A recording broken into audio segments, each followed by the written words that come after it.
Yep.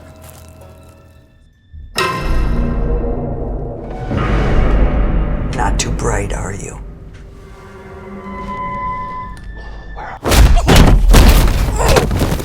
Boo.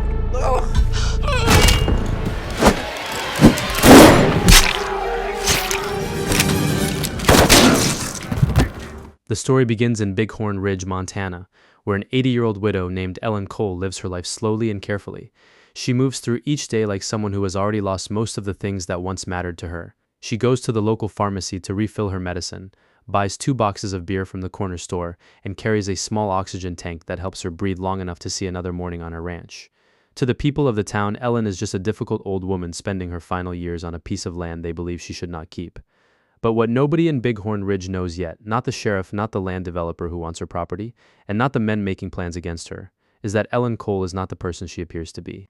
Across town that same afternoon, the local sheriff named Winston catches a young woman named Abigail Cochran stealing chocolate bars and packs of beef jerky from the convenience store by hiding them inside her coat. Abigail is not normally a thief. Her father recently died because of his drinking, she has no family left, and she is trying to collect enough food to leave Bighorn Ridge forever. Instead of arresting her, Winston feels sorry for her. He lets her go with a warning and tells his young deputy, Henry Darr, to drive her to the edge of the city. During the ride, Henry tries to talk with Abigail, but she stops him before he can even finish a sentence. He drops her off near a gas station and drives away, leaving her to handle the rest herself. Inside the gas station, 2 men named Kyle and Dwayne notice Abigail trying to get a ride and decide she looks like an easy person to take advantage of. They walk around her, offer her a ride, and refuse to accept her answer. Just leave me alone, all right? Oh, come on. We're nice guys. You need a ride somewhere? No, thanks. But they continue bothering her. That is when Ellen Cole steps out of her truck and offers Abigail a ride instead. You need a ride? Abigail accepts, but Kyle and Dwayne are not the kind of men who allow someone to leave after they have already decided they want something. They try to stop the 2 women from driving away. What happens next takes only about 6 seconds. Ellen calmly takes both men down and puts them on the ground with smooth, controlled movements that have nothing to do with luck. Abigail looks at the old woman she just met, shocked by what she has seen.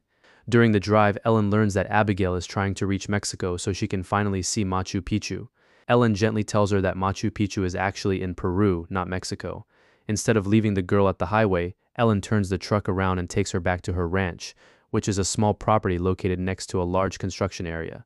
Ellen tells Abigail that she cannot let her leave without eating a proper meal and getting at least 1 good night of sleep. Abigail is unsure, but she is exhausted in a way that has nothing to do with traveling, so she agrees. That night after dinner, the 2 women have a conversation they never expected to share. Ellen tells Abigail that her father used to visit the ranch and help take care of the property after Ellen's husband died. Abigail becomes emotional as she explains that her father started drinking heavily after Duke's construction workers came to town to build the dam. He loved the nearby creek, and when the construction destroyed it, something inside him changed. Eventually, he walked alone to the dam, put his head underwater, and drowned. Abigail says she is tired of the town and wants to travel around the world. Ellen gently tells her that traveling can help someone see things differently, but having a home to come back to is just as important, to make the moment less sad. Ellen jokes that they are both orphans now. The 2 women laugh together, and for one peaceful moment, the sadness they both carry feels a little easier to handle. The next morning, a black limousine pulls up to the ranch. Out steps Richard Duke, a powerful land developer with the practiced smile of a man who has never been told no, followed closely by his right-hand man, Mitch Clay. Duke wants Ellen's ranch for a resort project he has been planning for months, and he has come prepared. He offers Ellen a large sum of money, any available home in Duke Estates, and a lifetime VIP membership. Ellen coldly refuses. Duke pushes harder, but Ellen makes it clear that as long as she is still breathing, her land is not for sale, at any price. Furious, Duke marches back to his limousine and orders Mitch to get the old woman off the property, no matter what it takes. I want her off that property. Don't tell me how, I don't want to know. That evening, Ellen quietly fills Abigail's backpack with supplies for the journey ahead. She places a hunting knife inside for protection and tells the girl to be smart and stay safe. Abigail is touched in a way she cannot explain. Later that night, Kyle and Dwayne, both working for Duke, break into the ranch. Their plan is to make Ellen's death look like an accident. Dwayne begins tampering with the stairs, but Ellen hears the noise. She catches Dwayne in the act and attacks him immediately. Despite her age and the lung disease that leaves her gasping between fights, she beats him down and knocks him unconscious with the metal cylinder of her own oxygen tank. Upstairs, Abigail wakes from the commotion and runs straight into Kyle. He chases her through the dark house, but during the struggle, she discovers a hidden gun in a cabinet. With shaking hands, she points it at him and fires a bullet into his shoulder. Kyle staggers into the night, wounded and terrified. Abigail stands frozen in the hallway until Ellen finds her, holds her, and quietly tells her not to say a word to anyone. She will take the blame. By morning, the police arrive at the ranch. However, instead of focusing on the two masked men who broke into an old widow's home during the night, Sheriff Winston brings up the earlier fight at the gas station. Okay, so you got into some kind of disagreement with the McRae kid at the gas station, is that correct? Yeah, him and that other asshole. Then his deputies discover 12 marijuana plants in Ellen's barn. Ellen explains that the plants are for personal use, but Winston tells her anything over 4 plants is a felony in Montana. With intent to distribute on the table, he says she is going to jail. 2 masked men break into my home in the middle of the night, and I'm the one being brought in? Deputy Henry looks uncomfortable, but he follows the order and arrests her. Alone at the empty ranch, Abigail searches through the rooms trying to understand what has happened. That is when she finds a hidden door beneath the basement. Inside, she discovers a collection of guns, several passports under different names, and old photographs of Ellen wearing a military uniform. Abigail begins to realize that the woman who saved her from 2 thugs at a gas station may have been something far more dangerous than a simple rancher. At the police station, an officer spots Ellen's bold tiger tattoo and tells her he loves it, calling it badass. He even shows her his own Taylor Swift tattoo to compare. Nearby, Dwayne threatens Ellen's house, but Ellen simply laughs at his hurt nose. Dwayne is soon let out on bail, while Ellen is left sitting in a jail cell. Why did you let that asshole out while I'm still behind bars? Ellen asks Sheriff Winston to protect her house and links the break-in to Duke, but Winston ignores her. Ellen blames him for working for Duke and asks him one last time if he plans to protect her properly. Winston coldly says no. Soon after, Kyle and Dwayne pick up cans of gas, making it clear they plan to burn down Ellen's house. Back at the police station, Henry starts to worry about Ellen. Worried, he brings her oxygen tank to the cell and finds her lying on the floor. He rushes in to help her, but Ellen fools him, takes his gun, and locks him inside the cell. On her way out, Ellen grabs another officer by the finger. When a female officer tries to shock her with a taser, Ellen turns the weapon on both officers and knocks them down. After getting away from the station, Ellen rushes back home. Once there, she gives Abigail the truck keys and tells her to leave before the police arrive. She says she will be fine, but Abigail refuses to leave her. Soon, the police show up outside. Ellen calmly waits for them on her front porch. Sheriff Winston faces her and points his gun at her, but Ellen easily takes it from him and knocks him to the ground, surprising the other officers. Embarrassed, Winston orders his men to bring out bigger weapons. Henry tries to calm him down, warning him not to make things worse, since Abigail is still inside the house. He doesn't want her caught in the gunfire. Henry enters the house with no weapon and tries to get Abigail to come outside, but Abigail refuses because she's scared of what the police might do to Ellen. Henry assures her they won't hurt an old woman. Then Abigail shows Henry something she found. She says she used to think her father was crazy, but now she isn't so sure. She shows Henry a map and points out a series of strange events linked to other ranches. One ranch burned down, and officials called it a brush fire. Another lost all its cattle to botulism, even though that disease isn't common in the area. After that, the owner killed himself. At first, Henry thinks it's all just a coincidence, but the more Abigail explains, the more he starts to see that something is wrong. Then Abigail asks Henry about the day her father was found at the dam. She has always believed Henry was the officer who discovered the body. Henry tells her the truth. He was the first officer to arrive, but the people who actually found the body were Duke's men.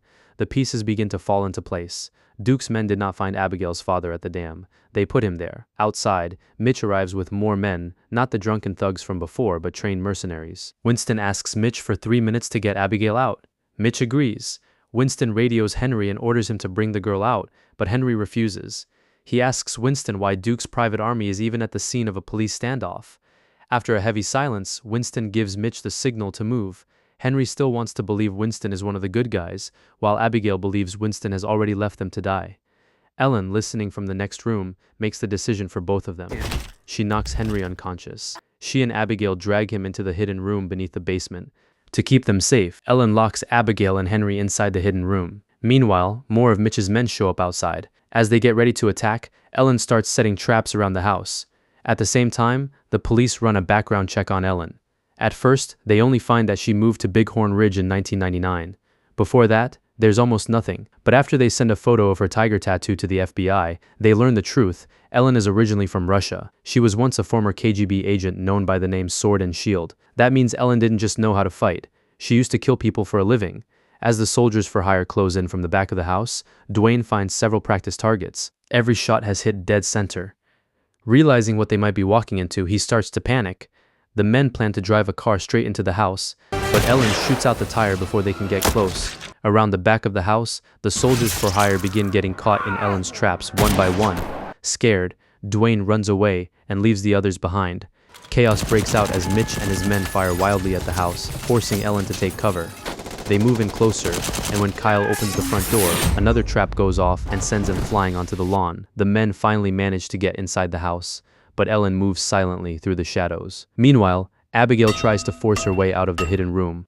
One of the soldiers for hire hears the noise and starts trying to open the door. At the same time, Ellen kills the attackers one by one with deadly skill. She even takes their weapons and uses them against them. Her aim is so accurate that she needs only one bullet for each target. Abigail cuts Henry loose just as a soldier for hire breaks in and opens fire. Henry fights back but gets overpowered, so Abigail knocks the attacker down with a baseball bat. Elsewhere in the house, Ellen begins struggling to breathe after everything she's done. She reaches for her oxygen tank, but Mitch spots her and opens fire. Ellen dives for cover, but she gets hit. She fires back, but Mitch uses a dead body as a shield until Ellen runs out of bullets. Mitch compliments her, saying she must have been a powerhouse in her prime. Then he throws her around and prepares to shoot her. Before pulling the trigger, he asks if she has any final request.